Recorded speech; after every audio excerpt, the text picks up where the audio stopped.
আসসালামু আলাইকুম friends, welcome in my channel. আজকে আমরা চ্যানেলের একটি নতুন গল্প নিয়ে আসছি, যে গল্পগুলো ইউটিউবে বা টিকটকে অনেক ভাইয়েরাই পোস্ট করেছেন এবং পোস্ট করবেন। তাও যদি আমাদের গল্প, কারণ আমরা এআই দিয়ে পোস্ট করি, কারণ অনেক ভাইরা গল্পগুলো আগে তাদের পরিশ্রমের দ্বারা পোস্ট করে থাকে, যাতে আপনারা তাদের গল্পগুলো পড়েন। সেটাও আমি বলবো, তাদের গল্পগুলো পড়বেন, কারণ তাদের ভয়েসগুলোও অনেক সুন্দর।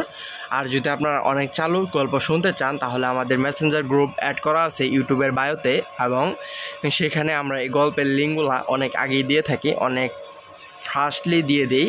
মানে গল্প পোস্ট করার সাথে সাথে আমরা পুরো লিঙ্কটা শেয়ার করে দিই গল্পের। আর যদি আমাদের চ্যানেলে নতুন হয়ে থাকেন, তাহলে চ্যানেলটিকে সাবস্ক্রাইব করে রাখার জন্য ধন্যবাদ বলতেছি আগে, যাতে আপনার চ্যানেলটি সাবস্ক্রাইব করে রাখেন, যাতে আপনাদের কাছে আমাদের ভিডিওগুলো নিয়মিত পৌঁছায়। আর যারা আমার চ্যানেলে নতুন সাবস্ক্রাইবার আছেন 191 জন, এবং এই ভিডিওটি আপলোড হওয়ার পর্যন্ত যারা হবেন, তাদের সকলকে ধন্যবাদ আমার চ্যানেলকে এতটুকু সাপোর্ট দেওয়ার জন্য, যাতে আমি ভিডিওর পোস্ট করার জন্য আগ্রহ পাই। সেই জন্য সকলকে ধন্যবাদ আমার চ্যানেলে ঘুরে দেখার জন্য। ধন্যবাদ সবাইকে। আমি আবারও বলছি, যদি কেউ গল্প নতুন থাকেন, মানে চালু গল্প শুনতে চান, তাহলে আমাদের চ্যানেলটিকে সাবস্ক্রাইব করবেন অবশ্যই। এই পর্যন্তই আমার কথা, এখন গল্পটি শুরু হবে। তাহলে শোনা যাক আজকের গল্প। ধন্যবাদ সবাইকে। আসসালামু আলাইকুম। মা, তুমি কিভাবে আমাকে বলো একটা 15 বছরের মেয়েকে বিয়ে করতে? একজন মেডিসিন স্পেশালিস্ট হয়ে বাচ্চা মেয়েকে আমি বিয়ে করতে পারবো না। চুপ কর ইজহান, তোর বাবা যেহেতু বিয়েটা ঠিক করেছে তোর বাবাকে বল। আর মেয়েটা খুব সুন্দর, একেবারে মায়াবী চেহারা তার। মায়াবী হোক, আমি বিয়ে করব না। বেশি কথা বলিস না ইজহান, খুব ভালো লক্ষ্মী মেয়ে একটা। তোর বার বন্ধু নাহিদ সাহেবের মেয়ে, তিনি মারা গিয়েছেন 2 মাস হলো। রবিনা খাতুন মেয়েকে এত তাড়াতাড়ি বিয়ে দিতে চাননি এখন, কিন্তু গ্রামের কিছু যে ছেলে মেয়েটাকে খুব জ্বালাচ্ছে। দয়া করে রাজি হয়ে যা বাবা। তোর আকার কেমন মানুষ তুই তো জানিস, তার ওপর সে একবার স্ট্রোক করেছে। এখন যদি তুই বিয়ে করবি না, কথাটা শুনে আবার কিছু হয়ে যায়। পাগলামো করিস না ইজহান। মায়ের কথা শুনে ইজহান কিছুটা নত হলো। ইজহান শেখ বাবা মায়ের বড় সন্তান, তার একটি ছোট বোনও আছে, ইজনিয়া শেখ ইনেন। আপাতত মেডিকেলে পড়ছে, ভাইয়ের মতো ডাক্তার হওয়ার ইচ্ছে আছে। ইজহান পেশায় একজন ডাক্তার, মেডিসিন বিশেষজ্ঞ। ইজহানের বাবা হুমায়ুন শেখ সরকারি চাকরিজীবী ছিলেন, তিনি মূলত একজন সেনাবাহিনীর উচ্চপদস্থ কর্মকর্তা ছিলেন। আর ইজহানের মা মুনিরা শেখ সাধারণ মহিলাদের মতো গৃহিণী। ইজহান কিছুক্ষণ ভেবে উত্তর দিল, ঠিক আছে, আমি বিয়ে করব। কথাটি বলে ধোপাধপ পা ফেলে রুমতত্ত্ব আকার গো করল। মুনিরা বেগম হাসছেন, এর হাসির যেন তৃপ্তিময়। মুনিরা বেগম তিনিও মুচকি হেসে রুম থেকে বেরিয়ে গেলেন। প্রায় 3 ঘন্টা পর ইজহান এবং তার পরিবার গ্রামে এসে পৌঁছল। গ্রামেই তার বিয়ে হবে। বিয়েটা সাধারণ হবে, হবে কারণ হুমায়ুন শেখ চান না এত বড় করে বিয়ে হোক। এমনিতেও তার বন্ধুর কোনো রকম সংসার ছিল, এখন সেও নেই। বিয়েটা বড় করে করলে তার বন্ধুর পরিবারের উপর বড়ভাবে একটা প্রভাব ফেলবে, তাই তিনি চাননি বিয়েটা বড় করে হোক। আপু, তোমার বর চলে এসেছে, কিছুক্ষণ পর তোমাকে বিয়ে করে নিয়ে চলে যাবে। হা হা হা। পুষ্পের কথা শুনে পদ্ম কেঁপে উঠল। বিয়ের কথা শুনে পদ্মের বুকটা কেমন করে যেন জ্বলে উঠল, যেন কেউ আগুন ধরিয়ে হয়েছে। চোখ দিয়ে বেহা হয়ে 2 ফোঁটা পানি গড়িয়ে পড়ল। সে চায়নি এত তাড়াতাড়ি বিয়ে করতে, কিন্তু তার মা তাকে অনেক কথা বলার পর সে রাজি হয়েছে। কিছুক্ষণ পর ইজহান আর পদ্মর বিয়েটা শেষ হলো। এখন বিদায় দেওয়ার পাল। আকার পদ্ম বেঘরে কান্না করছে। ইজহানের বোন নিজনিয়া পদ্মর হাত ধরে আছে। রবিনা খাতুন কান্নারত অবস্থায় ইজহানের উদ্দেশ্য বললেন, বাবা, আমার মেয়েটা অত্যন্ত ছোট, সবেমাত্র ওর বেড়ে ওঠার সময়, এখনই তার বিয়ে দিয়ে ছি, পরিস্থিতির কারণে আমার মেয়েটার এ দশা। বাবা, হারা মেয়ে আমার, তুমি ওকে একটু মানিয়ে নেওয়ার চেষ্টা করো, আমার মেয়েটা যেন ভালো থাকে। ইজহান গম্ভীর কণ্ঠে জবাব দিল, জি। অতপর পদ্মকে গাড়িতে উঠিয়ে তারা আবার ঢাকার উদ্দেশ্য রওনা হলো। গাড়িতেও পদ্ম কান্না করছে। পদ্মের এক পাশে ইজহান এবং আরেক পাশে পদ্ম কান্না থামিয়ে একবার ইজহান আরেকবার ইজনিয়ার দিকে তাকালো। ইজহান বিষয়টা খেয়াল করলো, কিন্তু কোনো ভ্রুক্ষেপ করল না। হঠাৎ ইজনিয়া বলে উঠল, কিছু বলবে ভাবি? পদ্ম খুব ইতস্তভাবে বলল, আপু, আমি একটু পানি খাবো। ইজনিয়া শুনে তাড়াতাড়ি পদ্মকে পানি দিল। পদ্ম ঢকঢক করে পানি 1 বোতল খেয়ে ফেলল। পদ্ম পানির বোতল ইজনিয়াকে দিয়ে ইজহানের দিকে তাকালো। ইজহানের দৃষ্টি মোবাইলের দিকে। মোবাইলের আলো ইজহানের মুখে পড়ছে। পদ্ম মনে মনে ভাবল, এত সুন্দর পুরুষ তাকে বিয়ে করল। কি সুন্দর চেহারা, গালে চাপদাড়ি, চোখে চশমা। পদ্মের মনে হলো এ যেন এক সুদর্শন পুরুষ। পদ্মকে এভাবে চেয়ে থাকতে দেখে ইজনিয়া পদ্মের কানে কানে ফিসফিস করে বলল, ভাইয়াকে কি বেশি পছন্দ হয়েছে নাকি? এখন এত বেশি দেখো না, একেবারে বাসর ঘরে দেখো মন ভরে। ইজনিয়ার কথা শুনে পদ্ম তৎক্ষণাৎ চোখ নামিয়ে ফেলল। দীর্ঘ একটা লম্বা জার্নির পর সবাই বাসায় আসলো।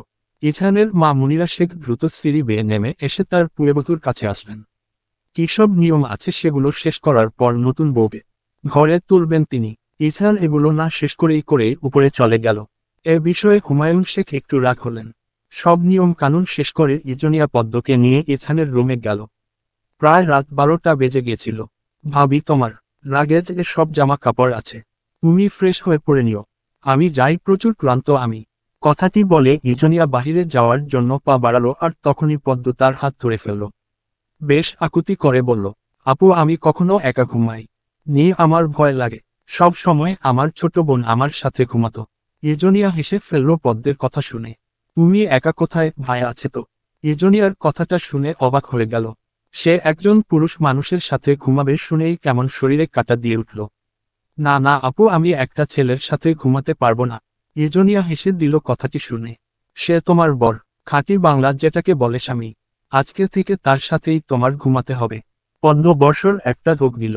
উনার সাথে ঘুমাতে হবে। ইজনিয়ার কিছু বলতে যাবে তখনই ইছান ওয়াশরুম থেকে বেরিয়ে এলো। চেহারা দেখে মনে হচ্ছে মাত্রই শাওয়ার নিয়ে এসেছে। ইজনিয়া আর পদ্মকে দাঁড়িয়ে থাকতে দেখে বলল, কি ব্যাপার, কি হচ্ছে ওখানে? না ভাইয়া, আমি শুধু ভাবিকে দিতে আসলাম। তাহলে এখনো দাঁড়িয়ে আছিস কেন? না, এই তো যাচ্ছি বলি ইজনিয়া চলে গেল। ইজনিয়া চলে যাওয়ার পর ইছান পদ্মের সামনে এসে দাঁড়ালো। ইছানের সামনে পদ্মকে একটা মশার মতো মনে হলো। নাম কি তোমার? ইছানের গম্ভীর কণ্ঠ শুনে পদ্মের যেন কেমন করে উঠল। বেশ কিছুক্ষণ পদ্মকে চুপ থাকতে দেখে ইছান হালকা ধমকের সুরে বলল, কথা বলতে পারো না? তোমাকে আমি একটা প্রশ্ন জিজ্ঞেস করেছি। ইছানের ধমক খেয়ে আমতা আমতা করে বলল, পদ্ম। ইছান খুব মনোযোগ দিয়ে তার গালের দাড়িগুলোতে হাত বুলাতে বুলাতে পদ্মকে পা থেকে মাথা পর্যন্ত দেখছে। শুনেছি তোমার বয়স নাকি 15 বছর। পদ্ম কথাটা শুনে অপ্রস্তুত হয়ে গেল। জি হ্যাঁ, জানো আমি তোমার কত বড়? জি না, এটা জানো না? না, 14 বছরের বড় আমি তোমার। কেন বিয়ে করলে হু? ইছানের প্রশ্ন শুনে পদ্ম থতমত খেয়ে যায়। আসলে আমি বিয়ে করতে চাইনি, আমার মা বাধ্য করেছিল। মা বলল আর বিয়ে করে ফেললে বাহ। ইছানের কথা শুনে পদ্মের চোখে পানি চলে আসে। হঠাৎ বিয়ে হয়ে যাওয়াটা মেনে নিতে পারেনি। তার ওপর আবার ইছানের এসব কথা। কাঁদছেন কেন ম্যাডাম? যান, ফ্রেশ হয়ে আসুন। শাড়িতে যে আপনি ঠিকমতো দাঁড়িয়ে থাকতে পারছেন না ভালো করেই দেখতে পারছি। পদ্ম চুপচাপ হেঁটে লাগেজ থেকে একটা কাপড় নিয়ে ওয়াশরুমে চলল। ইছান তীক্ষ্ণ দৃশ হসন্তটিতে পদ্মের চলে যাওয়া দেখছে। সে এমন একটা মেয়েকে বিয়ে করেছে, সে জানেই না তার স্বামী তার থেকে বয়সে কত বড়। হ্যাঁ, এ কোন মেয়েকে বিয়ে করলো ইছান? হসপিটালের কোনো লোক যদি জানে ইছান তার 14 বছরের ছোট একটা মেয়ে এ কারকে বিয়ে করেছে তাহলে তার মান সম্মান কিছু থাকবে না। একজন সিনিয়র ডক্টর এই কাজ করেছে শুনলে হসপিটালের সিআই মেবি ডা ন হয়ে যাবে। ইছান এসব ভাবতে ভাবতে হঠাৎ তার কলিগ সানায়া কল দিল। সেও ইছানের মতো সিনিয়র ডাক্তার। এত রাতে সানায়ার কল পেয়ে কিছুটা বিরক্ত হলো ইছান। মেয়েটা প্রায়ই এই কাজ করে। ইছান কলটা রিসিভ করলো। হ্যালো ইছান শেখ, কি অবস্থা আপনার? ভালো। হঠাৎ এত রাতে কল দেওয়ার কারণ জানতে পারি কি? আমি তো প্রায়ই এই কাজ করি। আপনি কি জানেন না নাকি হু? আচ্ছা, এটা বলে ইছান ফোন কেটে দিল। ইদানিং সানার অকারণে কল দেওয়াটা খুব বিরক্ত করে ইছানকে। শুধুমাত্র সিনিয়র ডাক্তার দেখে কিছু বলতে পারে না। ওয়াশরুম থেকে পদ্ম বের হয়ে আসলো। আবারও সে শাড়ি পরেছে। শাড়ি পরা হয়নি দেখে মনে হচ্ছে কেউ শাড়ি পরতে জোর করেছিল তাই এভাবে পরেছে। আবার শাড়ি পরেছ কেন? তোমাকে কি আমাদের বাসা থেকে আর কোনো ড্রেস দেওয়া হয়নি? 3 পিস দেওয়া হয়েছে। আসলে আমাদের গ্রামের মেয়েরা বিয়ের পর শাড়ি পরে। শাড়ি তো পরতে পারো না দেখে তো মনে হচ্ছে কেউ জোর করে পরিয়েছে। পদ্ম ইছানের কথায় লজ্জায় মাথা নিচু করে ফেলল। আসলে কখনো পড়া হয়নি তো তাই।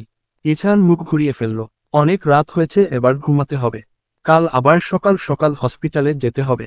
ইছান লাইটটা অফ করে খাটে শুয়ে পড়ল। পদ্ম লাইট অফ খুব ভয় পেয়ে গেছে। যেন কেউ আশেপাশে দাঁড়িয়ে এ কার আছে তার এমন মনে হচ্ছে। এত বেশি অন্ধকার যে কিছুই দেখা যাচ্ছে না। পদ্ম ভয়ে মুখে হাত দিয়ে আছে। একটু ঝুঁকে সামনের দিকে চলে গেল। এই তো খাট এপাশে ইছান নেই তাই পদ্ম শুয়ে পড়েছে। বেশিক্ষণ চোখ মেলে থাকতে পার লো না, কারণ ঘুম তাকে একটু একটু করে ধরছে। পদ্ম শুয়ে শুধু মনে মনে একটি দোয়াই করতে লাগলো ঘুমের ঘোরে যেন তার কাপড় ঠিক থাকে আর সে যেন ইছানের ধারে কাছে না যায়। ঠিক সকাল 7টায় ইছানের ঘুম ভাঙলে। প্রতিদিন হান এই সময়টাতেই ঘুম থেকে ওঠে। অনেকটা অভ্যাস হয়ে গিয়েছে তার। কথায় আছে না, মানুষ অভ্যাসের দাস। ঠিক সেরকমই ইছানে দেখলো তার বুকের ওপর শাড়ি। দেখেই থমকে গেল। পাশে তাকিয়ে দেখলো পদ্ম তার পাশেই শুয়ে আছে। পদ্ম এক আর মুখের উপর চুল পড়ে আছে যার কারণে পদ্মের মুখটা দেখা যাচ্ছে না। ইথান খাটের পাশে ছোট্ট টেবিলটা থেকে তার চশমাটা নিল। তারপর বেশিক্ষণ বসে না থাকে ওয়াশরুমে চলে গেল। ওয়াশরুম থেকে বের হয়ে একেবারে হসপিটালে যাওয়ার জন্য রেডি হয়ে নিল। নাস্তা সেরেই সে হসপিটালের উদ্দেশ্যে রওনা দিবে। রুম থেকে চলে যাওয়ার আগে একবার পদ্মকে দেখে নিল। অচেতন অবস্থায় শুয়ে আছে এমন মনে হচ্ছে। দীর্ঘ একটা নিঃশ্বাস ফেলে নিচে নেমে এল। ওকার ইথান দেখছে তার বাবা হুমায়ুন শেখ চা খাচ্ছেন আর টিভিতে খবর দেখছেন বেশ মনোযোগ দিয়ে। ইথান চুপচাপ ডাইনিংয়ে বসল। পকেট থেকে ফোন বের করে সেটা চাপতে লাগলো। মা, নাস্তা দাও। মুনিরা শেখ ইথানের গলা শুনে তাড়াতাড়ি নাস্তা নিয়ে আসলো। হুমায়ুন শেখ নিজের মতো করে চা খাচ্ছেন আর টিভি দেখছেন, ইথানের দিকে তাকাচ্ছেন না। মুনিরা শেখ ইথানকে নাস্তা দিতে দিতে বললেন, আজ হসপিটালে যাবি? হ্যাঁ, কেন? প্রতিদিন যায় দেখো না। আর হঠাৎ জিজ্ঞেস করছো কেন? ইথানের কথায় মুনিরা শেখ অবাক হয়ে গেলেন। কি ভাবলেশহীন কথাবার্তা। সবেমাত্র কাল বিয়ে হলো আর আজ হসপিটালে যাবি? আজ না গেলে হয় না? না মা, হয় না। আমি তো হসপিটাল থেকেছ হ্রস্ব উকারটি নেইনি। আর কেউ জানেও না আমার বিয়ে হয়েছে। পদ্ম কোথায়? পদ্মের কথা শুনে ইথান খাবার বন্ধ করে দিল। ঘুমাচ্ছে। ইথানের শান্ত কণ্ঠে জবাব দিল, আমি কিন্তু আমার ফ্ল্যাটে চলে যাব। এখান থেকে হসপিটালে যেতে অনেক সময় লাগে। আজ রাতে বাসায় আসলে কাল সকালে ওখানে চলে যাব। ইথানের কথা শুনে মুনিরা শেখ একটু ভয় ভয় বললেন, পদ্মকে নিবি না? ও ওখানে গিয়ে কি করবে? তার চেয়ে ভালো এখানে থাকুক তোমাদের কাছে। হুমায়ুন শেখ এতক্ষণ তার ছেলের এবং তার স্ত্রীর কথা শুনছিল। পদ্মকে নিয়ে ইথানের এমন কথা শুনে তিনি উঁচু গলায় বলে উঠলেন, তোমার বউ তুমি সাথে করে নিয়ে যাবে, এটাই শেষ কথা। ঠিক আছে, আমি পদ্মকে আমার সাথেই নিব। বিয়েটা আমি করেছি, কিন্তু বিয়ে করতে জোর করেছ তুমি। সেটা অন্তত ভুলে যেও না বাবা। মা, আসছি আমি। মুনিরা শেখ সদর দরজার সামনে এসে দাঁড়ালেন। ইথান গাড়িতে উঠে চলে গেল হসপিটালের উদ্দেশ্য। যে মুনিরা শেখ তার স্বামীর পাশের সোফায় বসলেন। আচ্ছা, আমি বলি কি পদ্ম আমাদের সাথে থাকুক কিছুদিন। সবকিছুই তো তোমার ইচ্ছাতে হচ্ছে। এটা না হোক আমার ইচ্ছাতে একটু হোক। ইথান সারাদিন হসপিটালে থাকবে। পদ্ম কি একা একা বাসায় থাকবে নাকি? ওর মন টিকবে ওইখানে বলো? সবেমাত্র গ্রাম থেকে আসলো মেয়েটা। শহরের কিছুই চিনে না। যদি ওখানে ওর একা থাকতে কোনো সমস্যা হয়, পদ্ম কি সারা জীবন আমাদের সাথে থাকবে? ওর তো একাই থাকা লাগবো। একার আর না হয় ইথানের বাসায় তুমি 2-1 দিন থেকে এসো। বুদ্ধিটা খারাপ না। হুমায়ুন শেখের কথাটি খুব ভালো লাগলো মুনিরা শেখের। ঠিক বলেছ, আমি থেকে আসবো ওই বাসা থেকে। ঘড়ির কাঁটা যখন সকাল 9টা বেজে 20 মিনিট তখন পদ্মের ঘুম ভাঙল। ওকার ডুলুমুলু হয়ে উঠে বসেছে সে। হাত দিয়ে চোখ ডলছে। 2 হাতে তার চুলগুলো খোপা করে নিল। পদ্মের একটা অভ্যাস, ঘুম থেকে উঠে সে ওই বিছানাতে কয়েক মিনিট বসে থাকবে। পদ্ম ইছানের রুম ভালো করে দেখছে। এক দেয়ালে ইজহ আকারের অনেক বড় একটা ছবি।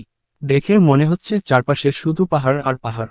আর ইছান দাঁত দেখিয়ে হাসি দিয়ে আছে। ইছানের গ্যাজ দাঁতও আছে, যার কারণে তার হাসিটা একটু বেশি সুন্দর দেখাচ্ছে। পদ্ম মুগ্ধ নয়নে ইছানের ছবিটা দেখছে আর মনে মনে বলছে, মানুষটা এত সুন্দর কেন? পদ্ম বিছানা ছেড়ে উঠে আসলো, কিন্তু বিছানার দিকে আবারও তাকালো। আচ্ছা, মানুষটা কোথায়? ঘুম থেকে উঠে তাকে তো দেখলাম না। এসব ভাবতে ভাবতে পদ্ম ওয়াশরুমে চলে গেল। ওয়াশরুম থেকে বের হয়ে দেখল তার ননদ ইজনিয়া দাঁড়িয়ে রয়েছে। ইজনিয়াকে দেখতে পেয়ে পদ্ম এক প্রকার খুশি হলো, কারণ তার শাড়িটা এলোমেলো হয়ে আছে। ইজনিয়া ঠিক করে দিতে পারবে। দ্রুত পায়ে ইজনিয়ার সামনে দাঁড়ালো। ইজনিয়া পদ্মকে অবস্থায় দেখে অবাক হয়ে গেল। একই অবস্থা কেন তোমার? পদ্ম তোতাপাখির মতো উত্তর দিল, আপু, কাল রাতে আমি বিয়ের শাড়ি খুলে এটা পরেছিলাম। শাড়ি ঠিক মতো পরতে পারিনি। আমি কখনো পরিনি। তা তোমাকে শাড়ি পরতে বলেছিল কে? আমাদের গ্রামের মেয়েরা বিয়ের পর শাড়ি পরে, তাই আমিও পরেছি। তুমি যে এভাবে শাড়ি পরেছ ভাইয়া কিছু বলেনি? ইজনিয়া সন্দেহ দৃষ্টিতে প্রশ্নটি করল। না আপু, উনি হ্রস্ব উকার বলেনি। আমার শাড়িটা একটু ঠিক করে দিবেন আপু? অবশ্যই দিব। আর শুনো, তুমি আমাকে তুমি তুমি করে বলো। ঠিক আছে। জি আচ্ছা। ইজনিয়া পদ্মের শাড়ি ঠিক করে দিচ্ছে। পদ্ম বেশ নিচু কণ্ঠে ইজনিয়াকে প্রশ্ন করল। আপু উনার নামটা আসলে কি? উনি কি করে? আচ্ছা আপু আমি ঘুম থেকে উঠে উনাকে দেখলাম না কেন? ইজনিয়া এক পর্যায়ে পদ্মের প্রশ্ন শুনে হেসে দিল। পদ্ম তার নাম জানে না। বিষয়টা একটু বেশি হাস্যকর না? তোমার উনার নাম ইথান শেখ, সে একজন মেডিসিন স্পেশালিস্ট, মানে ধরে নেও একজন ডক্টর।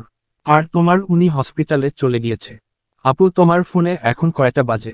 সকাল 9টা বেজে 35 মিনিট কেন? এত তাড়াতাড়ি উনি হসপিটালে চলে গিয়েছেন? আর এখন কি কোনো রোগী আসবে নাকি? ইজনিয়া আবারও হেসে দিল পদ্মের কথা শুনে। এখান থেকে হসপিটাল যেতে 2 ঘন্টারও বেশি সময় লাগে। আর ভাইয়া যেহেতু সরকারি ডক্টর মেডিকেল অফিসার, তাই ওদের একটু আগে হসপিটালে উপস্থিত থাকা লাগে। বুঝছো সুন্দরী? জি আপু। ইজনিয়া এবার মজা করতে পদ্মকে একটা প্রশ্ন জিজ্ঞেস করল। তুমি আমার নাম জানো তো? পদ্ম প্রশ্নটা শুনে বেশ থতমত খেয়ে গেল। আসলে সে তো তার ননদের নামও জানে না। এই লজ্জার কথা কাকে বলবে? না আপু। ইজনিয়া হাসতে হাসতে শেষ। আমার নাম ইজনিয়া শেখ। তোমরা কি শেখ বংশ? পদ্ম বেশ উৎসাহ নিয়ে প্রশ্ন করল। হ্যাঁ। আচ্ছা এখন নিচে চলো, বাকি কথা পরে বলবো তোমাকে। অনেক বেলা হয়ে গিয়েছে, এখনো নাস্তা করনি। মা বকবে, তাড়াতাড়ি চলো। ইজনিয়া পদ্মকে নিয়ে নিচে চলে আসলো। ডাইনিংয়ে এক মহিলা খাবার বাড়ছে। ইজনিয়া মুনিরা শেখকে ডাক দিলেন তাদের সাথে নাস্তা করার জন্য, কারণ তিনিও এখনো নাস্তা করেননি।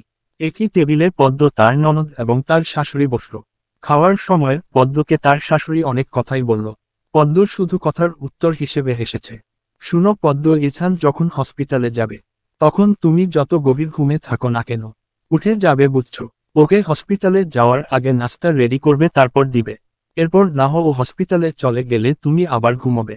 দেখো তোমার বয়স কম আমরা মানছি, কিন্তু এখন তো মার বিয়ে হয়ে গিয়েছে, তোমার এখন এগুলো অভ্যাস করতে হবে, শিখে নিতে হবে। জি মা, আমি প্রতিদিন সকালে তাড়াতাড়ি উঠি, আজ কেন দেরি হয়ে গেল বুঝলাম না। পদ্ম মাথা নিচু করে কথাটি বলল। সমস্যা নেই। আর তোমার লাগেজ যদি গোছানো না থাকে তাহলে গুছিয়ে নিও। কাল ইছান তোমাকে নিয়ে ওর ফ্ল্যাট চলে যাবে। পদ্মের কাশি উঠে গেল। কাশতে কাশতে অবস্থা খারাপ, চোখ দিয়ে পানি চলে এসেছে। ইজনিয়া পদ্মকে এক গ্লাস পানি দিল। মুন হ্রস্ব ইকাররা শেখ পদ্মের এই অবস্থাকে ওকে শান্ত করার জন্য ব্যস্ত হয়ে গেল। পানি খেয়ে একটু কাশি থেমেছে পদ্মের। ঠিক আছো তুমি? পদ্ম অস্থির হয়ে চেয়ারে মাথা হেলিয়ে দিল। এখনো চোখ দিয়ে পানি পড়ছে। এক হাত দিয়ে চোখের পানি মুছছে পদ্ম। জি মা, ঠিক আছি। হঠাৎ এমন হলো কেন তোমার? মা আসলে ভাবি মনে হয় ভয় পেয়েছে ফ্ল্যাটের যাওয়ার কথা শুনে। দাঁত কেলিয়ে মুনিরা শেখকে উত্তর দিল ইজনিয়া। মুনিরা শেখ চোখ রানিয়ে তাকালেন তার মেয়ের দিকে। তৎক্ষণাৎ হাসি বন্ধ হয়ে গেছে ইজনিয়ার। শুনো পদ্ম, আমিও যাব ওই বাসায়। কয়েকদিন থেকে আসব। যতদিন আমি ওইখানে থাকবো তোমার চিন্তা নেই। সব শিখিয়ে দিয়ে আসবো তোমাকে। এত বেশি টেনশন নিও না। পদ্ম নিঃশব্দে হাসল। পদ্মের হাসি দেখে মুনিরা শেখ বেশ খুশি হলেন। তিনি পদ্মের পাশে চেয়ারে দাঁড়ালেন। পদ্মকে জড়িয়ে ধরলেন। পদ্মও তার শাশুড়িকে জড়িয়ে ধরেছে। পদ্ম মনে মনে বলছে কত ভাগ্য করে সে এমন একজন শাশুড়ি পেয়েছে। তারা চিহ্ন। ইছান তার কেবিনে বসে আছে, লাঞ্চ টাইম এবং নামাজের ব্রেক চলছে এখনো। ইছান লাঞ্চ করে এবং নামাজ পড়ে বসেছে তার চেয়ারে। প্রতিদিন এত চাপ থাকে তার। সারাদিন শুধু রোগী দেখাই হচ্ছে তার কাজ। হঠাৎ ইছানের কেবিনে সানার আগমন ঘটল। সানায়া ইথানের সামনাসামনি চেয়ারে বসল। ইথান তার চেয়ারের শরীরটা হেলিয়ে দিল। সামনে থাকা কলমটা ঘুরাচ্ছে। তার দৃষ্টি সানার দিকে। কি ব্যাপার শেখ সাহেব, এখন ফোন দিলে যে ফোন কেটে দেন? খুব কাহিনী কি বুঝছি না কিছুই। আপনি আমাকে ঠিক কখন ফোন দেন? রাত 1-2টা এই সময়েই তো দিই। তখন মানুষ কি করে? ইথান চোখ ছোট ছোট করে প্রশ্নটা করেছে সানায়াকে। সাধারণত সব মানুষ ন ঘুমায়, কিন্তু আপনি তো আরো পরে ঘুমান।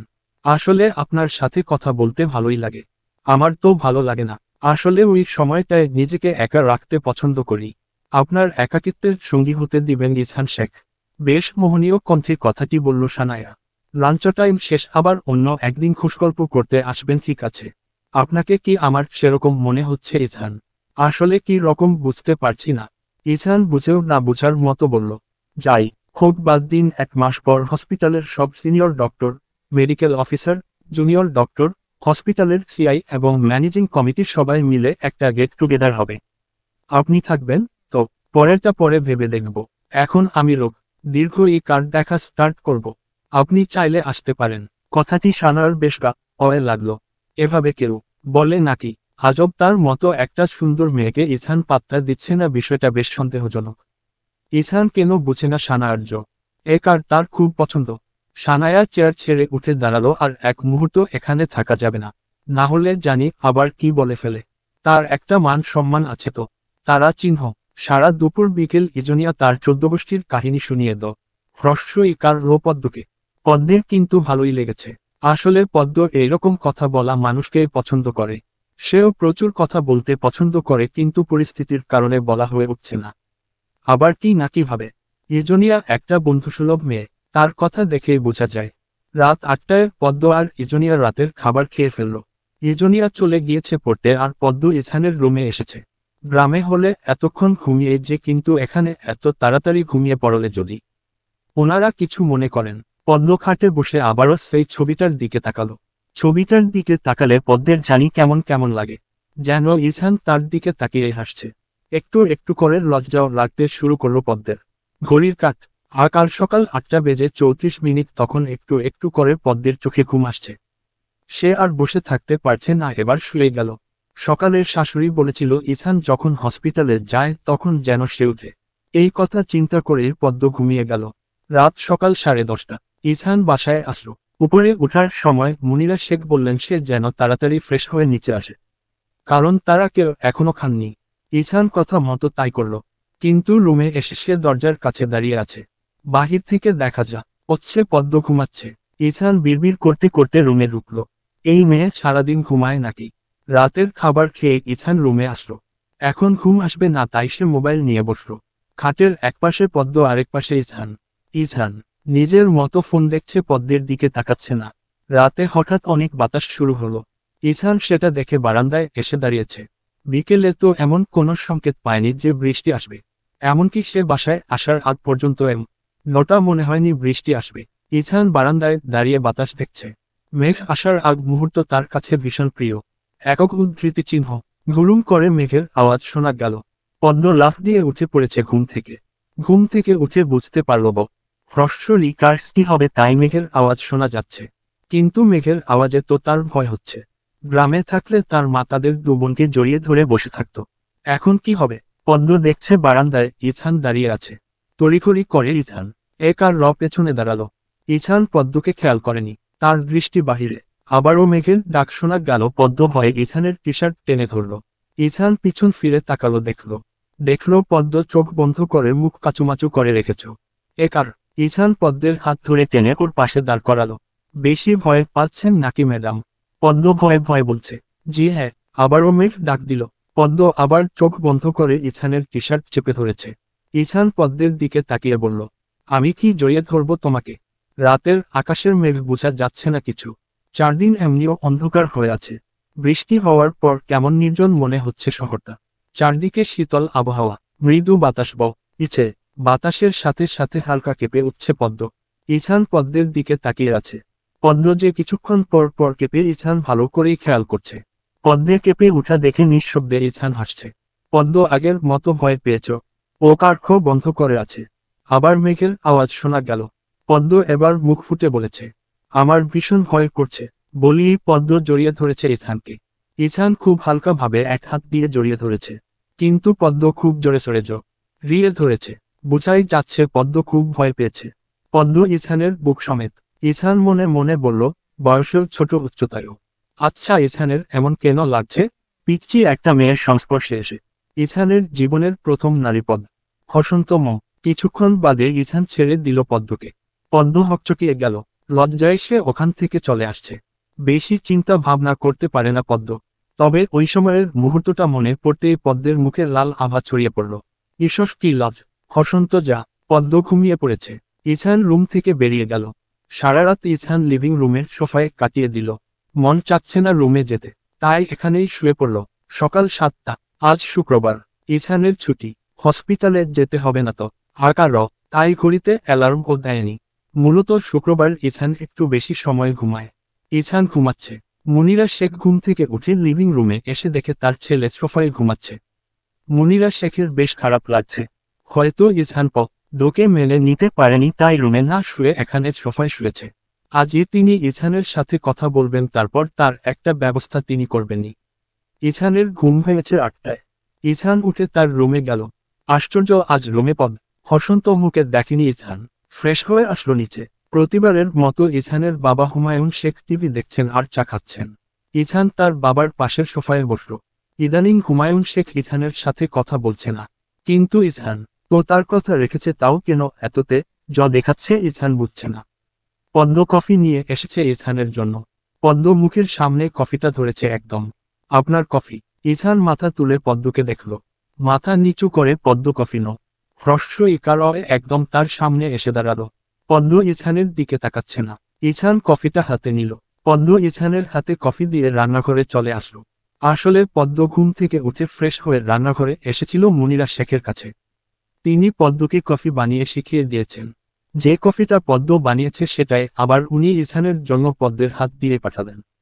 প্রথমে তো বলেছিলে বিয়ে করবে না, বিয়ে না করলে এ সময় কে কফি বানিয়ে এলে খাওয়াতো। হুমায়ুন শেখ টিভির দিকে তাকিয়ে কথাটি বলল ইছানকে। এই বাসায় থাকলে এমনিও সকালে তার মা কফি বানিয়ে দেয় তাকে, আর ফ্ল্যাটে থাকলে নিজে বানিয়ে খায়। কিন্তু ইছান কোনো ভ্রুক্ষেপ করল না হুমায়ুন শেখের কথায়। সে জানে তার বাবা তাকে খোঁচা দিয়ে কথাটি বলেছে, আর অকারণে তার কথা বলা পছন্দ না। খুব কম সময়েই এসব অযুক্তিযুক্ত কথার উত্তর দেয় ইছান। সে নিজের মতো কফি খাচ্ছে আর ফোন দেখছে। এরই মাঝে পদ্মের মা কল দিয়েছে। পদ্মজ কার হেতু রান্নাঘরে, তাই ফোনটা নিয়ে ওখানেই গেল। পদ্মকে ফোনটা রিসিভ করে দিয়ে বলল কথা বলতে। পদ্ম কিছুক্ষণ কথা বলল তার মায়ের সাথে। কথা বলার মাঝে মাঝে তার কণ্ঠ আটকিয়ে আসছিল, চোখে পানি টলমল করছিল। এটা সখেয়াল করল ইছান। কথা বলা শেষে পদ্ম ফোনটা দিয়ে দিল ইছানকে। ইছান তার মাকে বলছে, মা, আমার তো কাল রাতে যাওয়ার কথা ছিল ওই ফ্ল্যাটে, কিন্তু বৃষ্টির জন্য যেতে পারিনি। আজ নাস্তা করার পর চলে যাব। সাথে আমার কিছু কথা আছে ইছান।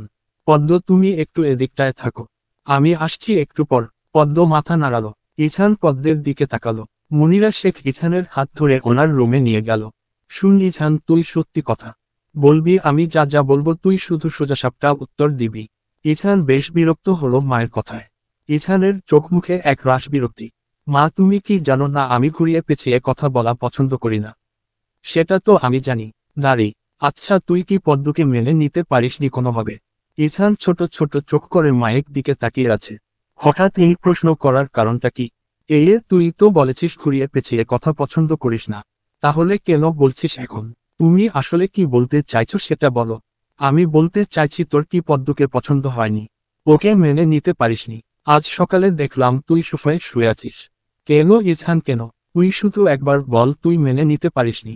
মুনিরা শেখ বেশ ব্যস্ত হয়ে গেছেন। ইছান শান্ত গলায় উত্তর দিল, আচ্ছা আমি যদি বলি মেনে নিতে পারিনি তাহলে কি হবে? মুনিরা শেখ থমকে গেছেন ইছানের কথা শুনে। এটা বলতে পারিস না তুই?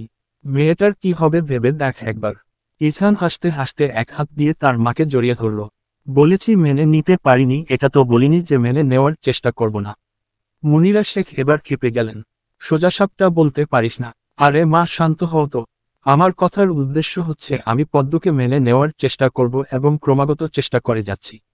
ছেলের কথায় মুচকি হাসলেন মুনিরা শেখ। তিনি জানেন তার ছেলে কখনো তার বাবা মায়ের কথা আকার অবজ্ঞা করবে না। ইছান তার বেশ শখেরই একটা ছেলে বলতে গেলে। ছেলেকে ভীষণ ভালোবাসেন তিনি। প্রথমে ছেলের কথা বুঝতে না পেরে একটু রেগে গিয়েছিলেন বটে। মা, তোমাকে তখন কি বললাম মনে নেই? আমার যে আজ ফ্ল্যাটে ফিরতে হবে। হ্যাঁ, পদ্মকে নিবি তোর সাথে? এক কথা আর কতবার বলতে হবে বলতো? নিবি কিনা সেটা বল। হ্যাঁ, ওকে আমার সাথেই নিব, যেখানেই যাই নিয়ে যাব। শেষের কথাটা বিড়বিড় করে বলল ইছান। আর শুন, আমিও যাব তোদের সাথে। পদ্ম তো নতুন, তাই ওকে একেবারে সব শিখিয়ে দিয়ে আসবো, বুঝেছিস? উদ্ধৃতি চিহ্ন। আচ্ছা, নাস্তা খেয়ে রেডি হয়ে থাকবে আর ওকে বলে দিবে ও যেন রেডি হয়ে থাকে, 1 মিনিট লেট করব না কিন্তু মনে রেখো। আচ্ছা বাবা, বুঝেছি। অতঃপর নাস্তা করে সবাই বাসায় যাওয়ার উদ্দেশ্যে রওনা হলো। পদ্মকে ইজনিয়ার রেডি করিয়ে দিল। যদিও পদ্ম বলেছিল ও রেডি হতে পারবে, তাও ইজনিয়া বলল সে রেডি করিয়ে দিবে। আজ আর শাড়ি পরেনি পদ্ম। ইজনিয়া আকার একেবারে অন্যভাবে সাজিয়ে দিল। ইছানের তো যে কথা সে কাজ। সে চিৎকার শুরু করে দিয়েছে। তড়িঘড়ি করে মুনিরা শেখ পদ্মকে নিয়ে নিচে নামলেন। পদ্ম এবং মুনিরা শেখের লাগেজ আগে আগেই গাড়িতে রাখা হয়েছে। গাড়িতে উঠতে উঠতে মুনিরা শেখ বললেন, জানো পদ্ম, এই ছেলে 1 মিনিটও লেট করতে চায় না, না হলে আবার মাথা গরম হয়ে যায়। মুনিরা শেখের কথায় মুচকি হাসল পদ্ম। ইথান এখনো পদ্মকে খেয়াল করেনি। সে সামনে বসেছে, আর মুনিরা শেখ পদ্ম পিছনে। প্রায় 2 ঘন্টারও বেশি সময় লেগেছে তাদের। অনেক জ্যাম ছিল, না হলে আরও আগেই বাসায় চলে আসতো তারা। এই জ্যামে সবার বিরক্ত লাগলেও পদ্ম বেশ উপভোগ করেছে, কারণ সব গাড়ি একসাথে আটকে থাকা এটা প্রথম দেখেছে। তাই হয়তো ভালো লেগেছিল তার। বাসায় এসে সবাই টার্ড, বিশেষজ্ঞের মুনিরা শেখ। ইথান গিয়ে খাটে গিয়ে শুয়ে পড়ল উপর হয়ে। পদ্ম রুমে গেল না, সে ডাইনিং রুমের সোফায় বসে পড়ল। এই বাসাটাও অনেক সুন্দর, সব সাজানো গোছানো। এই রুমের বাসাতেও বেশিরভাগ দেয়ালে ইথানের ছবি। পদ্ম চোখ ঘুরিয়ে ঘুরিয়ে এগুলোই দেখছে। ইথান খেয়াল করল পদ্ম রুমে আসেনি এখনো। মাথা উঠিয়ে পদ্মকে ডাক দিল ইথান। পদ্ম রুমে আসো। কথাটি মেয়ের কানে ঢুকেছে, কিন্তু তার ওই রুমে যেতে ভয় লজ্জা দুটোই কাজ করছে। সে কিভাবে যাবে? ঈশ্বর না ডাক দিলে হতো না? এখন সে কিভাবে যে ওই রুমে যায়? অনেক চিন্তা করেই রুমে ঢুকেছে পদ্ম। যে কিছু বলবেন? ইথান মুখ ওই দিক রেখে বলল, বাহিরে কি করছিলে? এত দূর থেকে এসেছো, ফ্রেশ হবে না? জি। ইথান আর উত্তর দিল না। পদ্ম ইথানের উত্তরের আশায় দাঁড়িয়ে আছে, কিন্তু ইথান কিছু বলছে না। পদ্ম ভেবে নিয়েছে সে কিছু বলবে না, তাই সে ফ্রেশ হয়ে আসলো ওয়াশরুম থেকে। পদ্ম মুনিরা শেখের রুমে গেলেন, তিনিও শুয়ে আছেন। পদ্মের একটু বিরক্ত লাগছে, সবাই এমন শুয়ে আছে কেন? মা, আপনি শুয়ে আছেন কেন? কি যে বলো, এত জার্নি করে আসলাম, একটু তো ক্লান্তি লাগছে। তোমার লাগছে না? পদ্মের সহজ সরল উত্তর, না তো। মুনিরা শেখ বললেন, ইথান কি করছে? শুয়ে আছেন দেখেছি। মা ছেলের একই দশা দেখছি। আচ্ছা তুমি একটু বসো, আমি আসছি। পদ্মকে আর মুনিরা শেখ ওয়াশরুমে চলে গেলেন। কিছু সময় বাদে তিনি বের হয়ে এসে পদ্মকে বললেন, চলো পদ্ম, আমার সাথে রান্নাঘরে। পদ্ম আর মুনিরা শেখ রান্না করলেন। রান্না করার মাঝে পদ্ম যে কত শত প্রশ্ন করেছে মুনিরা শেখ খোকে, তিনি একটুও বিরক্ত হননি। তিনিও সমানভাবে কথা বলে চলেছেন পদ্মের সাথে। মাঝে মাঝে মুনিরা শেখ পদ্মকে ইথানের রুমে পাঠাচ্ছেন। পদ্ম যতবারই আসে ততবার উকি দিয়ে দেখে যায় ইথানকে। মহাশয় ঘুমাচ্ছেন। এতটুকু এসে ক্লান্ত হয়ে একেবারে ঘুমিয়ে গেল। দুপুরে সবাই একসাথে লাঞ্চ করল। মুনিরা শেখ খাবার পর প্লেট রেখে আসতে গিয়েছেন। ইথান পদ্মের কানের কাছে এসে বলল, খাবার শেষ করে রুমে যাবা? পদ্ম শুনে মাথা নাড়ল। দাঁড়ি। মুনিরা শেখ খাওয়ার পর রেস্ট করতে রুমে গিয়েছেন। ইথানের কথা মতো পদ্ম রুমে গেল। ইথান কিসব করছে কাগজে। পদ্ম সেটা না বুঝে অবুঝের মতো শুধু চেয়ে রইল। ইথান পদ্মকে দেখে তার কাগজগুলো রাখল। খাটে বসল সে। ডোকে বলল বসার জন্য। পদ্মও বসল, কিন্তু দূরত্ব বজায় রেখে। ইথান একেবারে পদ্মর সামনে এসে বসল।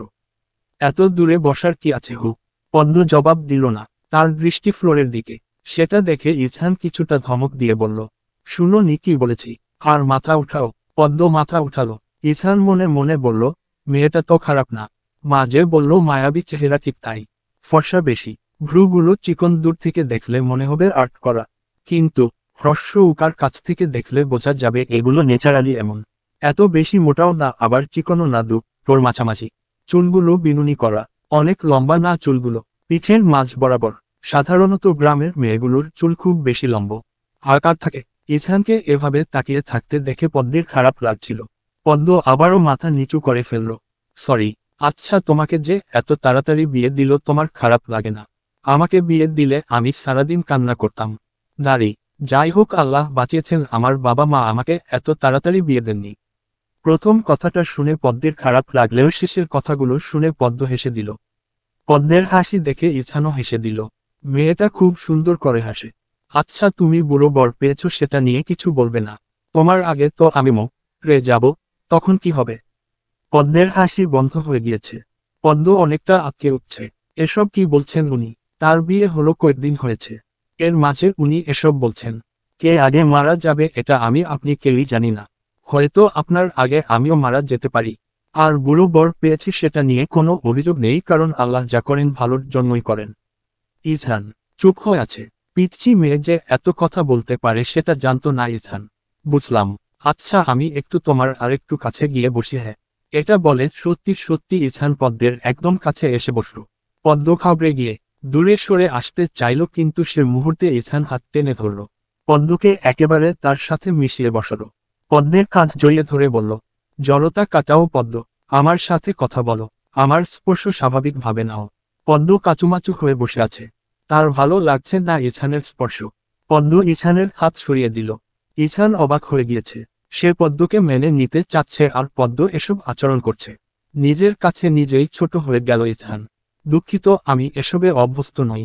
ইথান বুঝল পদ্মকে বাচ্চা মেয়ে তাড়াতাড়ি বিয়ে দিয়ে দিয়েছে, তাই হয়তো খারাপ লাগছে ইথানকে। ইথান দূরে সরে আসলো পদ্মের কাছ থেকে। সেটা না হোক বুঝলাম, তবে তোমাকে আমার সাথে মিশতে হবে, কথা বলতে হবে। পদ্ম চুপ করে আছে। এখন সে কি বলবে সেটাই ভাবছে। মাথায় কিছু আসছে না। কি বলবে খুঁজে পাচ্ছ না, তাই না? পদ্ম তাকালো ইথানের দিকে। সে আশ্চর্য হয়ে গিয়েছে ইথান কিভাবে তার মনের কথাটা বলে দিল। আচ্ছা, সেগুলো না হোক বাদ দিলাম। তুমি পড়াশোনা করেছ কতদূর? আমি নবম শ্রেণী পর্যন্ত পড়েছি। বিয়ে হওয়ার পর আমি তো এখানেই চলে এসেছি, তাই আর। এটুকু বলেই পদ্ম থেকে গেল। ইথান বুঝেছে মেয়েটা পড়াশোনা করত, এখন আর করবে না পড়াশোনা। মানে করতে মন চায় না। আপনারা যদি অনুমতি দিন তাহলে করব। কিন্তু এখান থেকে আমাদের গ্রাম অনেক দূর, কিভাবে যে আসবো আবার যাব? বউকে অশিক্ষিত রাখবো নাকি? এত আকারও অমানুষ না আমি। আমি তোমার মা, আমার মা বাবা সবার সাথেই কথা বলবো। তোমার ওই স্কুলে পড়তে হবে না, ঢাকার একটা ভালো স্কুল দেখে ভর্তি করিয়ে দিব। পদ্ম এক প্রকার লাফিয়ে উঠে বলল, না না, আমি ওখানেই পড়তে চাই। দাঁড়ি, ঢাকা শহরের কোনো কিছুর সাথেই আমি পরিচিত নই। আমার ভয় লাগে। হ্যাঁ ম্যাডাম, আপনার তো সব কিছুতেই ভয় লাগে। একটু মেঘের আওয়াজ হলে, আমাকে দেখলে, আমি একটু পাশে বসলেও আপনি ভয় পান। এরকম লেখা ছিল আমার কপালে, হায় আল্লাহ। পদ্ম একেবারে মনমরা হয়ে গেল। ঠিকই তো, একটু বেশি ভয় পায় পদ্ম। আচ্ছা পদ্ম, বিয়ের আগে কখনো প্রেম করেছো? না মানে করতেই পারো। নিজের বউয়ের প্রথম ভালোবাসার কথাটা একটু শুনি। পদ্ম থতমত খেয়ে গেল। কিসব বলছে এই লোক? না, এসব বিষয়ে কোনো ধারণা ছিল না আমার। আমি কখনো এসব করিনি। ইথান হেসেই দিল পদ্মের কথা শুনে। যাক, তাহলে আমিই হব তোমার প্রথম প্রেম। তোমার প্রথম ভালোবাসা কি বলো? পদ্ম হালকা লজ্জা পেল। ভালোবাসা, প্রেম এসব নিয়ে সে অবগত নয়। আচ্ছা তুমি এখন ঘুমাও, আমি তো ঘুমিয়েছি। আমি এখন একটু বাহিরে যাব। পদ্ম ইথানের দিকে তাকিয়ে বলল, কোথায় যাবেন? ইথান হাসল। আস্তে আস্তে পদ্মের ভিতরে তার বিষয়ে একটা অধিকার জন্ম নিতে শুরু করেছে। কিছুদিন পর হয়তো সবকিছু স্বাভাবিকভাবেই মেনে নিবে জনেই। এই তো একটু বাহিরে যাচ্ছি। তুমি যাবা? পদ্ম মাথা নাড়িয়ে জানালো সে যাবে না। পদ্ম শুয়ে পড়ল। ইথা ন যাওয়ার সময় পদ্মকে আবারও বলে গেল। আর বলে দিয়েছে তার মা কিছু জিজ্ঞেস করলে বলতে, সে বাহিরে গিয়েছে একটু। তারা চিহ্ন। আজ হসপিটালের সব সিনিয়র ডক্টররা সবাই দেখা করতে এসেছে এক রেস্টুরেন্টে। মূলত শুক্রবারই সবাই এমন একটা প্ল্যান করে রাখেন। সবার একসাথে আড্ডা দেওয়া, খাওয়া দাওয়া করা, এটা সবাই উপভোগ করে। বিশেষ করে সানায়া, কারণ সেই দীর্ঘ সময়টায় সে ইথানের পাশে পাশে থাকতে পারে। আজ সানায়া রেডি হয়ে ইথানকে কল দিয়েছিল। তাকে যেন এসে নিয়ে যায়, ইথানও তাই করল। কারো কথা ফেলতে পারে না। সানায়া মাঝে মাঝে এই আবদারটা করে আর ইথানও সানায়ার কথা রাখে। ইথানের গাড়িতে উঠে সানায়া বলছিল, সাদা শার্ট পরার কি দরকার? এমনিও সুন্দর, আর ও সুন্দর লাগে। কোনো মেয়ের মুখ লাগিয়ে দিতে পারে তো। ইথান ড্রাইভ করতে করতে বলল, তাই নাকি? এত সুন্দর হয়ে যাচ্ছি কিভাবে বলুন তো? সে আপনার রূপের রহস্য আপনি জানেন। এসব সিক্রেট কথা কি আর আমাদের বলেন নাকি? বেশ একটা ভাব নিয়ে কথাটি বলল সানায়া। সেটাও কথা, আপনি জানবেন কিভাবে? আপনার সাথে তো আর এসব নিয়ে আলোচনা করি না। আপনার সাথে আজ ম্যাচিং করে পড়লে ভালো লাগতো। ম্যাচিং পড়ার কি দরকার? এটা আকার দা ব্যাপার, আপনার জানতে হবে না। কিন্তু সত্যি কথা, খুবই সুন্দর লাগছে আপনাকে। কি আর বলবো, এত বেশি ভালো লাগছে। মাশাআল্লাহ বলুন, না হলে আমার আবার বিয়ে হবে না। সে আপনার এই সুন্দর চেহারা থাকলেও হবে, না থাকলেও একারও হবে। আপনার জন্য এক সুন্দরী মেয়ে অপেক্ষা করে আছে। ইথান শুধু এসেছে সানার কথায়। তার মনে হয়েছে এসব কোনো গুরুত্বপূর্ণ কথা না, উত্তর না দিলেও চলবে। রেস্টুরেন্টে ইথান সানায়া একসাথেই ঢুকল। কিছু কি মানুষ ওদের জনকে দেখলে মনে করবে গা লো ফ্রেন্ড ফ্রেন্ড। হসপিটালের বেশ কয়েকজন ডক্টর ধরে নিয়েছে ইথান সানায়াকেই বিয়ে করবে। খাওয়ার সময় কেউ কেউ তো বলে উঠে, ইথান আর সানায়া বিয়ে করবে কবে? এই কথাটা ইথানের থেকে সানার বেশি উপভোগ করেছে। ইথান চুপ ছিল, সে বেশি কথা বলেনি।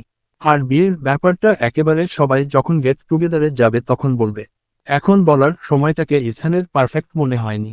ডক্টর আসিফ আহমেদ বললেন, ইথান সাহেব, আপনি কি আসলেই সানায়াকে বিয়ে করবেন? ইথান হেসে হেসে উত্তর দিল, আমার পছন্দের একটা সুন্দর মেয়ে আছে, দেখি ম্যাডাম রাজি হয় নাকি, না হলে তাকেই বিয়ে করব। ইথানের পছন্দ করা মেয়ে? চেয়ে শুনে সবাই বেশ চমকে উঠল।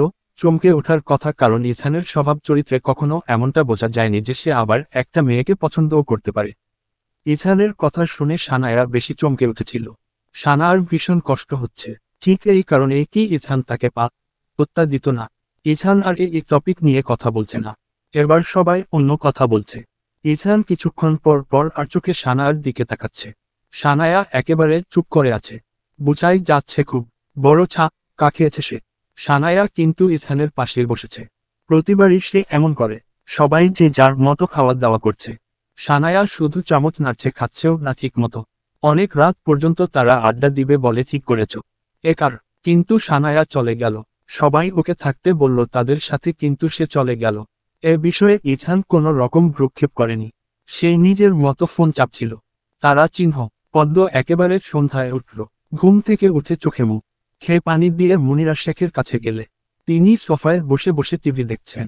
পদ্ম গিয়ে বসল তার পাশে। পদ্মকে দেখে মুনিরা শেখ বললেন, ইথান কোথায় গিয়েছে জানো? না, তবে বলে গিয়েছে উনি বাহিরে যাবেন। আর বলেছেন আপনি জিজ্ঞেস করলে যেন এটাই বলি। আমি ওর কথা জানার জন্য তোমার রুমে গিয়ে দেখি তুমি ঘুমাচ্ছ। আমাকে ডাকেননি কেন? এখন তো জেনেছি। আচ্ছা, চা খাবে তুমি? হ্যাঁ, আমি বানিয়ে আনছি। আপনি বসুন। চা। রাত সন্ধ্যায় মুনিরা শেখ আর পদ্ম চা খেতে খেতে কাটিয়ে দিল। পদ্ম তার গ্রামে কি কি করত সেসব কথা বলছে। মুনিরা শেখ পদ্মের কথা শুনে হাসছে। কি সহজ সরল কথাবার্তা পদ্মের। মেয়েটা আসলেই খুব সুন্দর মনের। কথা শুনলে বোঝা যায়। তারা জন মিলে নাটক দেখছে টিভিতে। মূলত পদ্মের এসব নাটক ভালোই লাগে। তাদের গ্রামের পাশের বাড়ির চাচির ঘরে দেখত। পদ্মের মা টিভি আনার কথা বললেও পদ্মের বাবা অনুমতি দেননি। রাত প্রায় 10টা হয়ে যায়। ইথান মুনিরা শেখকে কল করে বললেন তার আসতে দেরি হবে। তিনি আর পদ্ম যেন রাতের খাবার খেয়ে নেন। পদ্ম মুনিরা শেখের রুমে গিয়ে বসল। ওর কাছে একা থাকতে ভালো লাগছে না। পদ্মকে দেখে মুনিরা শেখ বললেন, তুমি ঘুমাবে না? না মা, আসলে ভালো লাগছে না, এখন আর ঘুমও আসছে না। বিকেল থেকে সন্ধ্যা পর্যন্ত ঘুমিয়েছি তো। আচ্ছা পদ্ম, তোমাকে কিছু কথা বলি শুনো। জি বলুন। ইথানের সাথে তুমি কেমন আচরণ করো? মানে তোমরা যেসব হসন্ত বামি স্ত্রী, তোমাদের সম্পর্কটা আসলে কেমন? পদ্ম ঘাবড়ে গেল, কারণ আজ বিকেলেই তো ইথানের সাথে একটা বাজে আচরণ করে ফেলেছে। কিভাবে এখন সেটা তার শাশুড়িকে বলবে? তাও সে আমতা আমতা করে বলল, জি সব ঠিক আছে। মুনিরা শেখ বিশ্বাস করলেন না, কারণ তাকে ইথান সকালে বলেছে সে মেনে নিতে চেষ্টা করবে। এর মানে এই না যে আজকে একেবারে তাদের মধ্যে সুন্দর সম্পর্ক গড়ে উঠেছে। আর পদ্ম যে ইথানের আশেপাশে থাকতে চায় না, এটা কার খেয়াল করেন মুনিরা শেখ। মুনিরা শেখ জানেন, কিন্তু পদ্মকে বুঝতে দিল না সেটা। তাহলে তো ভালোই। মুনিরা শেখ কিছু বললেন না। পদ্ম তার শাশুড়ির রুম থেকে চলে এসেছে। আজ সে একজন গুরুজনের কাছে মিথ্যে বলেছ। কার সেটা নিয়েই খুব খারাপ লাগছে। মিথ্যা কথা না বললেও পারত, কিন্তু সত্যিটা শোনার পর যদি তার শাশুড়ি তাকে খারাপ ভাবে বা বকা দেয়, যদি তার সাথে আগের মতো ভালো ব্যবহার না করে, উনি যদি জানেন ওনার ছেলেকে পদ্ম কারণে নিতে পারছে না, তাহলে তো তিনি পদ্মকে অনেক কথা শোনাবে। সে কথা মনে করে পদ্ম বলেনি কিছু। বারান্দায় একা একা দাঁড়িয়ে আছে পদ্ম। কেন জানি তার অনেক কষ্ট হচ্ছে কোনো কারণ ছাড়াই। এখন কান্না করতে ইচ্ছে করছো। কার পদ্মের। বিশেষ করে তার বাবা মারা যাওয়ার পর থেকে এই সমস্যাটা বেশি হচ্ছে। কিছুক্ষণ পর কলিং বেল বেজে উঠল। পদ্ম গিয়ে দরজা খুলল। ইথান পদ্মকে দেখে একেবারে দাঁত দেখিয়ে হাসি দিল। হাসিটা পদ্মের খুব পছন্দ। হসন্ত কিন্তু মন খারাপের জন্য সে রুমে এসে পড়ল, কোনো রকম প্রতিক্রিয়া না করে। ইথান ভাবল মনে হয় তখনকার কথা ভাবছে, তাই হয়তো মুখটা অনেক শুকনো শুকনো লাগছে। ইথান ওয়াশরুম থেকে ফ্রেশ হয়ে দেখল পদ্ম বারান্দায় দাঁড়িয়ে পড়ে আছে। ইথান ওখানেই গেল। একেবারে পদ্মের পিছনে এসে দাঁড়ালো। কি হয়েছে ম্যাডাম? এখনো যে ঘুমাননি? ইথানের কথা শুনে পদ্ম ইথানের দিকে ফিরে তাকালো। ইথানের দিকে তাকিয়ে সে একটু পিছিয়ে গেল। তৎক্ষণাৎ রিলের সাথে মাথায় ব্যথা পেল। সাথে সাথে পদ্ম উফ অস্পষ্ট একটা আওয়াজ করল। ইথান দ্রুত পায়ে পদ্মের সামনে গেল। ধমক দিয়ে বলল, আশ্চর্য, তোমাকে কি খেয়ে ফেলবো আমি? এত ভয় পাওয়ার কি আছে?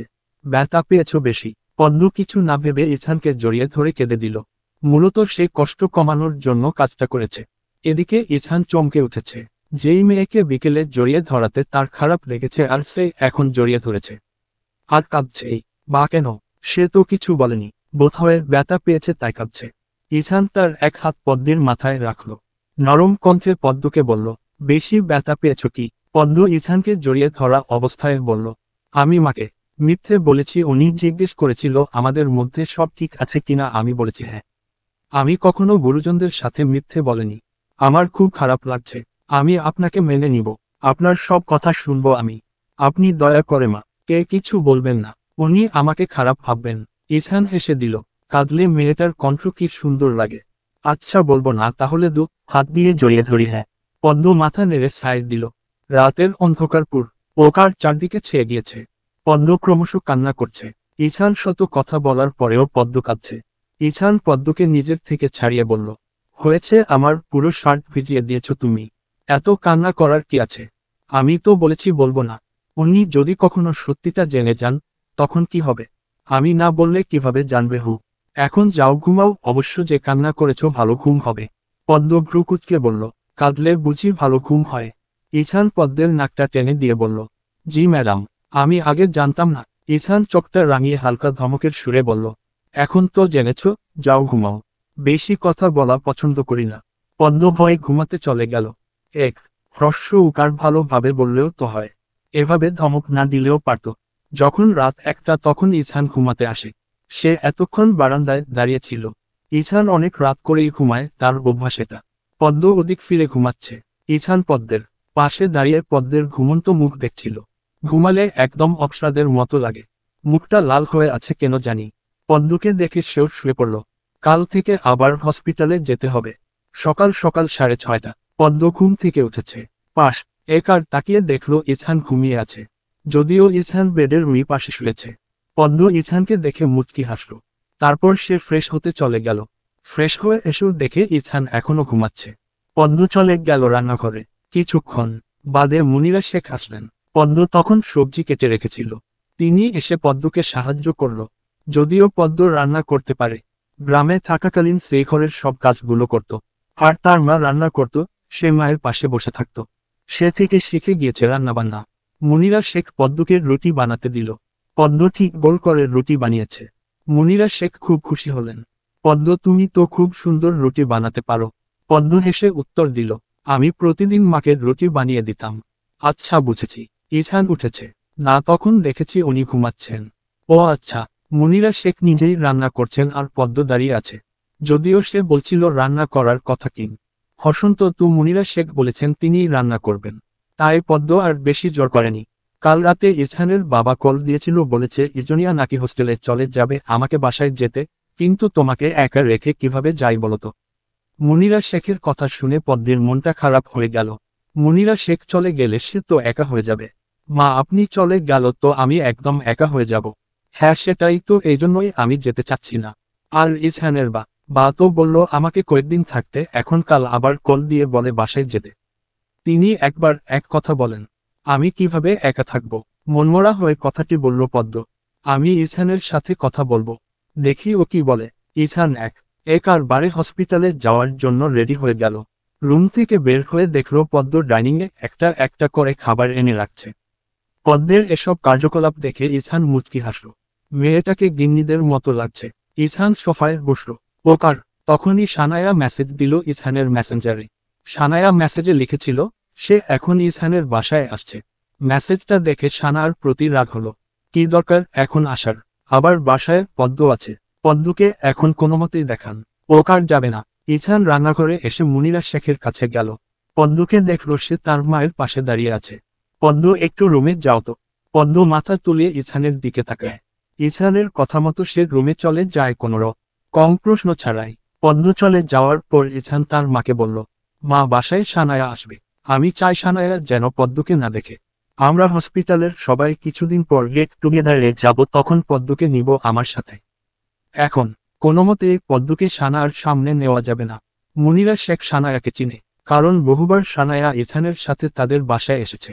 মেয়েটাকে কখনো মুনিরা শেখের পছন্দ ছিল না। পদ্ম ওর সামনে গেলে কি হবে? আর পদ্ম কি দেখতে খারাপ নাকি যে একেবারে ওর সামনে নেওয়া যাবে না? তা বলিনি মা, এখন একটু ঝামেলা হবে দেখালে। আচ্ছা বুঝেছি, তো এখন কি করতে চাস? পদ্মকে আমার রুমে রাখবো যতক্ষণ না পর্যন্ত সানায়া বাসায় থাকবে।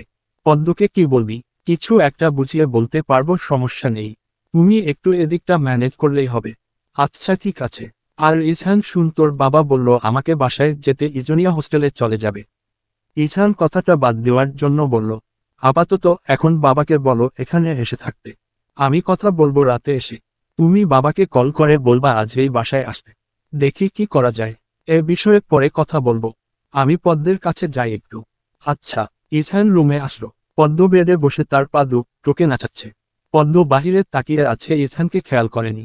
ইছান পদ্মের সামনে এসে দাঁড়ালো আর পদ্ম তৎক্ষণাৎ তা পা দুটোকে নাচানো বন্ধ করে দিল। পদ, হসন্ত বাসায় একজন গেস্ট আসবে, তুমি ভুলেও এই রুমের বাহিরে পা রাখবে না। সে চলে যাওয়ার পর তুমি পুরো ফ্ল্যাট ঘুরতে থেকো। আমি কিছু বলবো না। পদ্ম মাথা নাড়ালো, অর্থাৎ সে বাহিরে যাবে না। ইছান হেসে পদ্মের মাথায় হাত দিয়ে চুলগুলো এলোমেলো করে দিল। তারপর ইছান রুম থেকে বের হয়ে আসলো। কিছুক্ষণ বাদে সানায়া আসলো ইছানের বাসায়। মুনিরা শেখকে দেখে জড়িয়ে ধরল। কখনো এটা করেনি, সে আজ করেছে। মুনিরা শেখ বেশ অবাক হলেন সাথে। ইছানও। ইছান ভেবেই নিয়েছে মনেও হঠাৎ ভূতে ধরেছে সানায়াকে। সানায়া মুনিরা শেখকে ছেড়ে জিজ্ঞেস করল, কেমন আছেন আন্টি? মুনিরা শেখ সৌজন্যবোধক হাসি দিয়ে বললেন, ভালো আছি। তুমি কেমন আছো? এই তো ভালো। আন্টি কি এখন এই বাসায় থাকেন নাকি? উদ্ধৃতি চিহ্ন। না, আমি এসেছি বেড়াতে বলতে গেলে। ইছান তো বাসায় একা থাকে, তাই মাঝে মাঝে বেরিয়ে যায় আর কি। আঙ্কেল আর ইজনিয়া আসেনি। ইছানের বাবা আসবে আজ। আর ইজনিয়া হোস্টেলে চলে গিয়েছে। সানায়া আরো অনেক কথা জিজ্ঞেস করল। মুনিরা শেখ সানায়াকে বলল নাস্তা করার জন্য। সানায়া নাস্তা করে এসেছে, তাও আবার বসছে ইথানের সাথে নাস্তা করতে। খাওয়ার সময় সানায়া মুনিরা শেখের সাথে কথা বলেই চলেছিল। ইথান যে কি পরিমাণে বিরক্ত হয়েছে। মন চাচ্ছিল বাসা থেকে বের করে দিতে। এত বেশি কথা বলে কিভাবে মানুষ? ইথানের খাবার শেষ, কিন্তু সানায়ার খাবারও শেষ হয়নি, কোথাও শেষ হয়নি। ইথান সানায়াকে বলল, আপনি কি আজ হসপিটালে যাবেন না? এত কথা না বলে তাড়াতাড়ি চলুন। ইথানের কথা শুনে সানায়া লজ্জা পেল। চলুন। অতঃপর ইথান আর সানায়া একসাথে চলে গেল হসপিটালে। ওরা চলে যাওয়ার পর মুনিরা শেখ পদ্মকে হ্রস্ব ইকারয় নাস্তা করতে বসলেন। তিনিও খাননি পদ্মকে ছাড়া। পদ্ম মুনিরা শেখকে বলল, মাকে এসেছিল। ইথান যে হসপিটালে চাকরি করে ওখানকার এক ডাক্তার এসেছিল। ইথানের কলিগ হয়। ও আচ্ছা, মা উনি কি মেয়ে ছিল? হ্যাঁ, কেন বলতো? না মানে আমি ওনার কণ্ঠ শুনে বুঝেছি মেয়ে। ও, ইথান বলেছে তোমাকে ওদের একটা গেট টুগেদার হবে, তখন ওখানে নিয়ে যাবে আর সবার সাথে পরিচয় করিয়ে দিবে।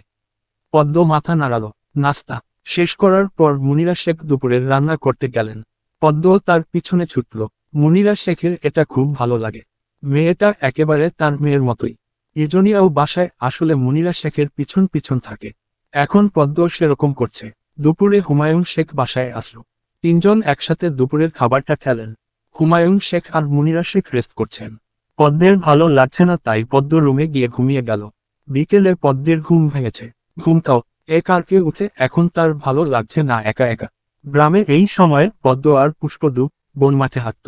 নদীর পাড়ে গিয়ে বসত। পদ্মের কিছু বান্ধবীও ছিল, তারাও তাদের সাথে যোগ দিত। পদ্ম বসে বসে সেসব কথা ভাবল। ইসস দিনগু লোকই সুন্দর ছিল। ঢাকা শহরের সবকিছু রোবটের মতো লাগে তার। একা একা কি করবে পদ্ম, তাই বসে বসে এসব ভাবছে।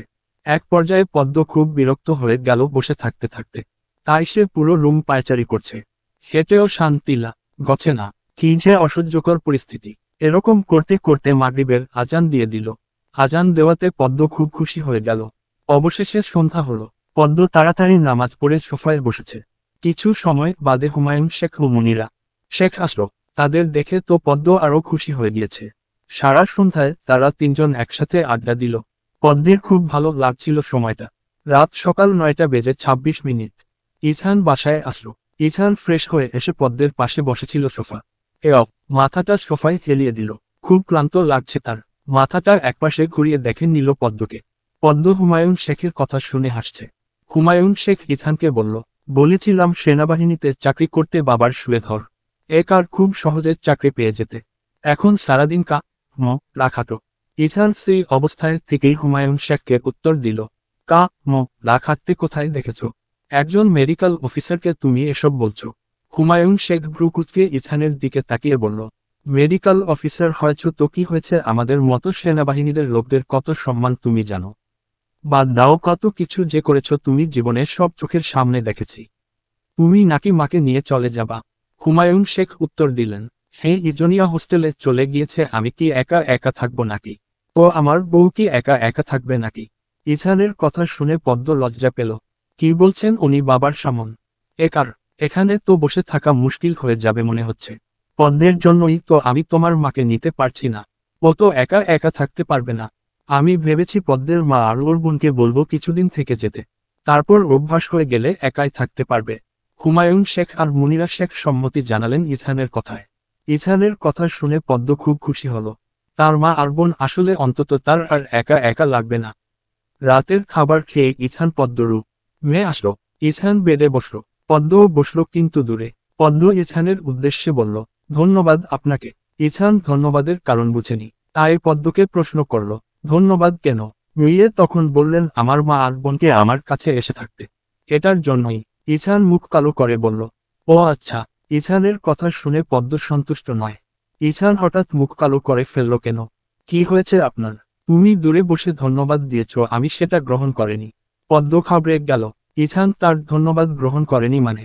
ইছান আবারও বলল, কাছে এসে আমার পাশে বসে ধন্যবাদ দিলে গ্রহণ করব। পদ্ম তাই করল। ইছানের পাশে বসল। ইছান উঠে গিয়ে এক আর ড্রয়ার থেকে কিছু চকলেট আর একটা বেলি ফুলের মালা পদ্মের হাতে দিল। পদ্ম যে অনেক খুশি হয়েছে সেটা তার মুখ দেখে বোঝা গেল। ইছান পদ্মের হাতে বেলি ফুলের মালা পরিয়ে দিল। পদ্ম ইছানের হাত ধরে বলল, আবারও ধন্যবাদ আপনাকে। ইছান হেসে দিল। পদ্ম ইছানের যে হাতটি ধরেছে, পদ্মের ওই হাতের উল্টো পিঠে তার ওষ্ঠ ছুঁয়ে দিল।